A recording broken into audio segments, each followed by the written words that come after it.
Assalomu alaykum. Demak, boshladik. Vaqtim kamligi uchun tez tushuntirishga harakat qilaman, ya'ni tezroq ishlashga harakat qilaman. Men to'g'risini aytaman, bu reading passajlarni avval har doim ishlaganman, bu hammasini.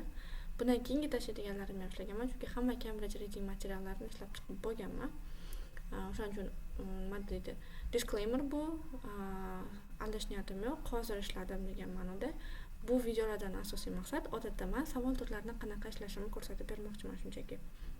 Hop, bugun sizlar bilan 3 ta savol turini qanaqa ishlashimni ko'rsatib beraman.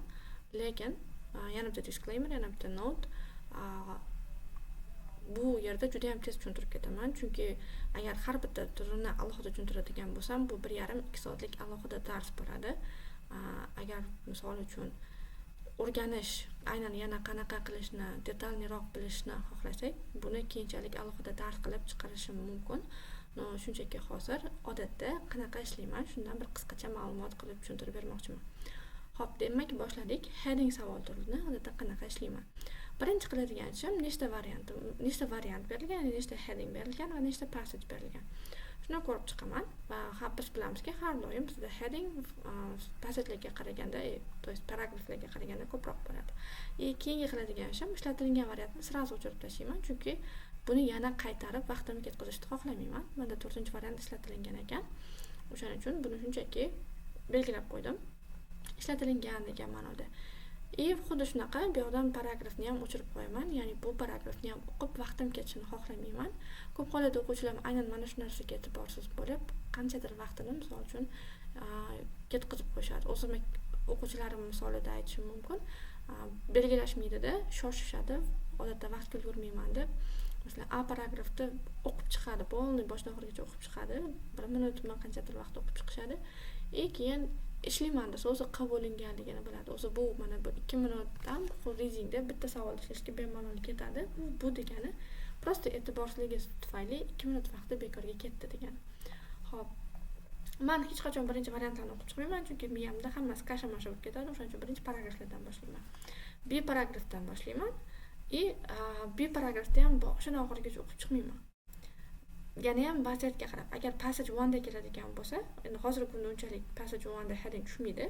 Passage 2 da keladigan bo'lsa va unda o'zi seziladi, reading qiyinchiligi unaqa qiyin bo'lmasa, boshdan oxirigacha o'qib chiqmayman.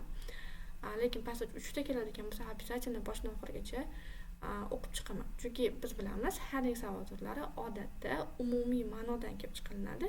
Ya'ni umumiy ma'noni bilish uchun agarda sizda reading skilllaringiz yaxshi bo'lsa, boshidan oxirigacha o'qishingiz shart emas. Summarizing skillingiz yaxshi bo'lsa, headingni yaxshi ishlaysiz degani. Summarizing skillni qanaqa oshirishni ham alohida video qilib chiqarish niyatim bor. Summarizing o'zi nima? O'qigan ma'lumotingizni o'zingizning tilingizda soddalashtira olish. Mana shu summarizing deyiladi.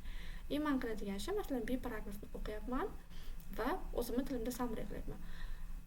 Hozir endi yozib o'tirmayman, shunchaki belgilab og'zaki tushuntirib ketaveraman. Lower secondary schools in Japan cover 3 school years from 7th grade to the 9th grade. Ya'ni bu yerda asosiy ma'lumot lower secondary schools in Japan haqida, ya'ni Yaponiyadagi o'rta maktablar haqida gap ketar ekan bu paragrafda. Bu yana topic sentence. Topic sentencedan bilib olsak bo'ladi, bu paragraf shu haqida. Endi yana qo'shimcha gap o'qiyman, chunki bitta gapni o'qiganim menga yetmaydi. Virtually all people at this stage attend state schools, only 3% are in the private sector. Ya'ni secondary school, Yaponiyadagi o'rta maktablar haqida gapirayotgandik. Asosiy o'quvchilar davlat maktablariga borishar ekan, 3% private sektorga borishar ekan. Okay. Schools are usually modern in design, set well back from the road and spacious inside. Maktab haqida qo'shimcha ma'lumot beryapti yana.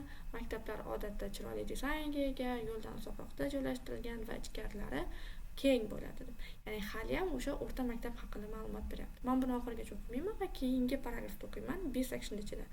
Classes are large, usually about 40 and are unstreamed. People stay in the same class for all lessons throughout the school and develop considerable class identity and loyalty. Hali ham o'sha maktabni formatini tushuntirib berishyapti. O'quvchilar bitta sinfxonada bo'lni maktab davomida qolishadi va maktabga va sinfxonaga shaxsiyat rivojlantiradi va loyalty, sodiqlik rivojlantirishadi.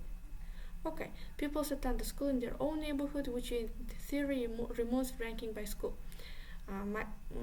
maktabga o'zini mahallasidagi maktablarga chiqishadi. O'shaning uchun maktablar o'rtasida ranking birinchi, ikkinchi, eng zo'r maktab degan tushuncha yo'q. Ya'ni hali ham lower secondary schools haqida, o'rta maktab haqida gap ketyapti. Endi variantlarimga qaytaman. The influence of Mambushwa haqida hali hech narsa o'qiganim yo'q. Helping less successful students haqida ham shart o'qiganim yo'q. Compulsory education, no, I haven't read anything.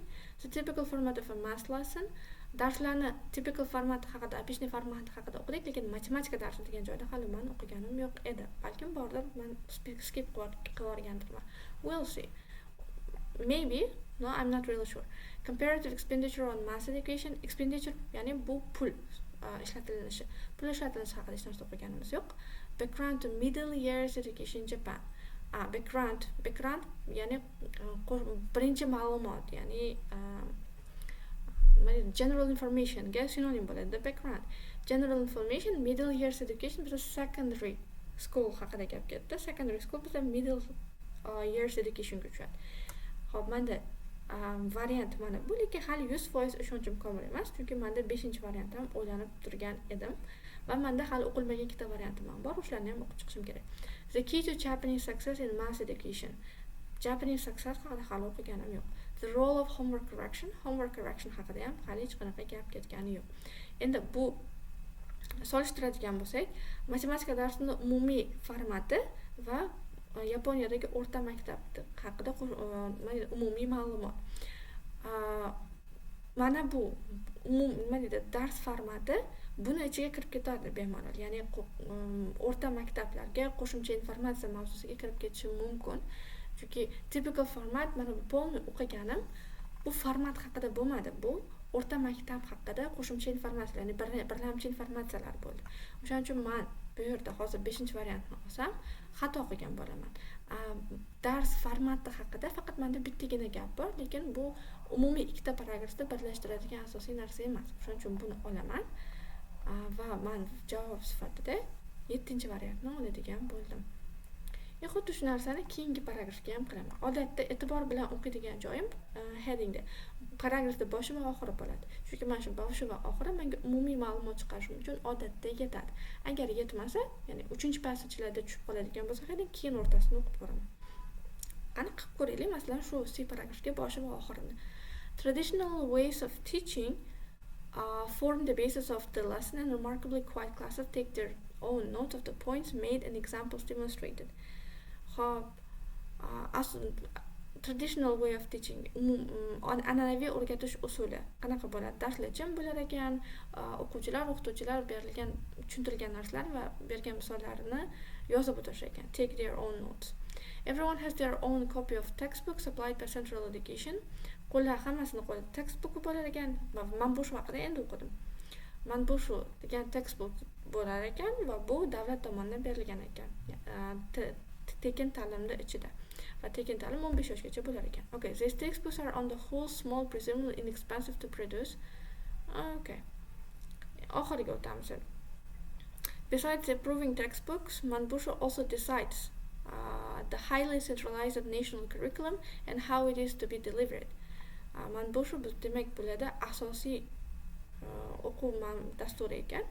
Nima bo'lyapti? Besides approving textbooks, ya'ni textbooklardan tashqari, qo'shimcha kitoblardan tashqari, darsliklardan tashqari, Manbusho bu milliy o'quv jadvalining, o'quv darsliklarining asosiy qismi hisoblangan. Ya'ni bu hal qilar ekan. Manbusho eng muhim qismi sifatida rol ijro etar ekan va boshqa fanlarni ham aynan qanaqa o'tilishi Manbushoga bog'liq bo'lar ekan. Bu yerda nima bo'ldi? Asosiy ma'lumot bizda Manbushoni muhimligi haqida gap ketgan. Xo'p, variantiga qaytadigan bo'lsak, the influence of Manbusho can be, yes, lekin boyagidek shoshmayman. Manbusho bor ekan, bo'ldi tanladim emas, qani ko'ramiz. Helping less successful students, bu haqida ma'lumot o'qiganim yo'q.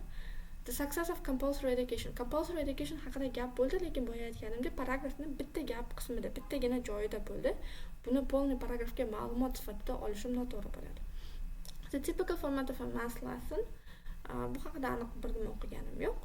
Comparative expenditure on mass education, ishlab chiqarishga oson dedi kitobliklarni, lekin qancha pul ketadi, umuman pul haqida men hech qanaqa pul belgisini ham ko'rganim yo'qman.